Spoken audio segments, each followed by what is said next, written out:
like for instance, if you need to play a satanic character, well, you and I mean, I don't know, that's a tough thing to play. I mean, we've never experienced, I mean, I haven't experienced that, we haven't experienced that, so how do you play that from, how do you can't act, I mean, you can act satanic, but how much better would it be if you saw the world from a satanic perspective? Right. You know what I'm saying? Like, you have to see the world. The difference would be like to play a satanic character and to do it from a cerebral kind of like, this is what I think a satanic person would be, or to really tap into the part of yourself that you despise. And the part of you that could ragefully hurt somebody. Yeah. And to kind of move. Yeah. And the way we do it, you sit in the chair and then you have the sub-personalities there too. And Right. you move from chair to chair, whatever you're feeling internally, because we all have them.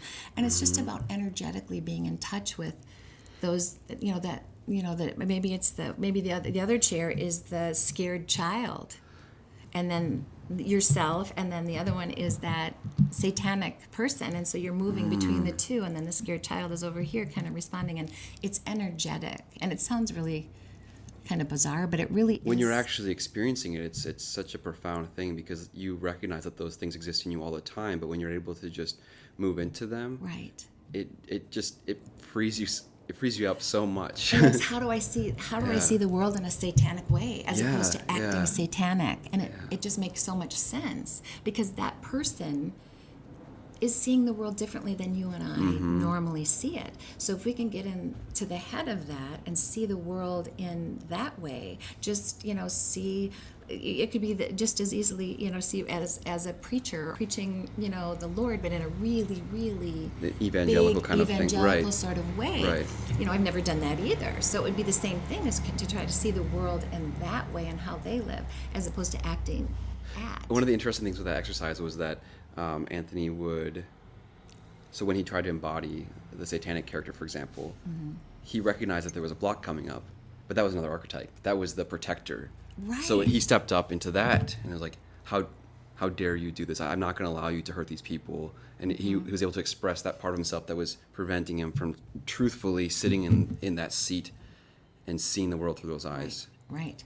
And those things come up with us every day too. Yeah. In each situation, and if we're ever afraid at some point, if somebody suspicious walks into a place, like your protector, those archetypes of ourselves are arising in us every day, so they're not as foreign as when we're talking about this. It's not some like abstract bizarre concept that only applies to like a very extreme character at all. Right. Like I can even, if I'm really just like present with myself right now, I can even sense that with this whole setup with the one Michael thing in these interviews, there's an archetype that I'm a little bit stuck in, which is this idea of like an authentic person or a like spiritual or healer type of archetype. Right. And if I, based on like watching myself in these previous videos, I can start to kind of narrow my self-concept down to what I think I'm supposed to be and what people want from me.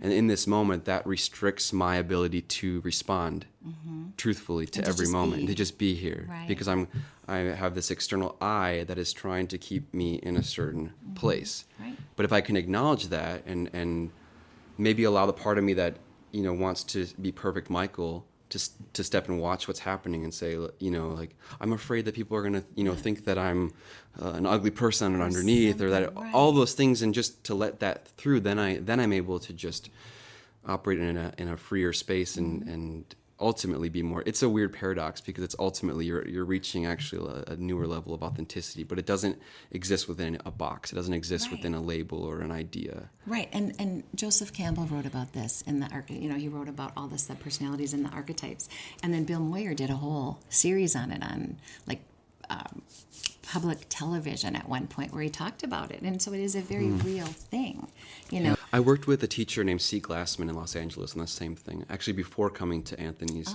work, which was kind of a nice setup. She took me through this work on basically naming the oppressors in the mind. So what I did was, at that time, I was kind of run by these different figures, like awkward middle school Michael, who just felt like he was, lower than everybody. Yeah. Perfect Michael, who was trying to overcompensate and, get by on his, yep. And then there was like, just like maybe family members that not necessarily who they really are, but just these kind of ideas that I take on from them and how they're influencing my day-to-day operation. So being able to name those oppressors, you could say, and then I created a mask that represented those characters, and then moved into improvisational work through those oppressors, and then allowed them to speak to each other. And then once you're able to do that, then you can kind of free up space to just And I think that's find your own voice through it. It's the acknowledgement. Yeah, it's know, not about that they're there. casting them off. It's No. just They're a very important part. They are. They're also the thing that keeps us from becoming a complete anarchists too. You know, those Right. things that Yeah. go No, it's absolutely true. crazy. Yeah. So it's like they're good, but we have to know them and acknowledge them, Mm-hmm. I think, in order to be authentic and to find our true authentic self and whoever that is as we continue to move through life and our work. they all serve a You know, purpose they at a do. point in time. Yeah. They definitely do. It's just about when you're able to acknowledge them, then you can kind of move into a new way of being where they serve a different purpose instead of restricting you. They kind of are more of just a Like a helper. helper. Yeah. It's like they're like, oh, I know why that's there now. Yeah. I know, acknowledging them, like, I know why, that's there now, and understanding it, and it helps you to free that part of yourself up, but also utilize it in need. I mean, because they come in handy when you do need protection, when you do need It's a true. sense of safety Yeah, too. sometimes So- you need to pull up that archetype to protect yourself in a certain situation, or to be able to connect with someone. You are able to turn something on, and Absolutely, just to they're all listen parts to of another ourselves. person. Yeah, Yeah. to be that person, to have empathy. Those are the things that also, right, help us have empathy with other human beings and Right. other characters on stage. So just that's what I love about this learning, and the depth of learning that comes from, this journey as an actor.